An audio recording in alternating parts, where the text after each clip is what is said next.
दफनभूमी काही लोकांनी ते कॅन्सल करणे, रद्द करणे, पण वाढते जे लोकसंख्येचे त्यासाठी या ठिकाणी दफनभूमी लागणारच आहे. त्याबद्दल आपण आपली सत्ता आल्यानंतर आपण काय करणार?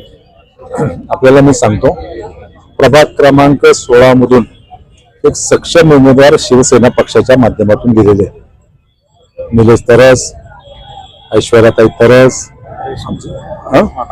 रेश्मा कातळे आणि बाळासाहेब ओवाळ हे सक्षम उमेदवार आहे. पूर्ण पॅनल आल्यानंतर आपल्या माध्यमातून या परिसरातील नागरिकांना आव्हान राहील. आमचा पक्ष सर्वसमावेशक आहे, सर्व जाती धर्माला न्याय देणार आहे. जे रिझर्वेशन आहेत त्या रिझर्वेशन ताब्यात घेऊन त्या ठिकाणी डेव्हलप करणं, त्या नागरिकांना न्याय देणं ही भूमिका शिवसेना पक्षाच्या वतीनं राहील. कुणावर अन्याय होणार नाही ही भूमिका शिवसेना पक्षाच्या वतीनं राहील. आपण या निवडणुकीमध्ये 15 तारखेला शिवसेना पक्षाच्या माध्यमातून उभे असलेल्या उमेदवारांना पाठिंबा द्यावा अशा प्रकारचं आवाहन करतो.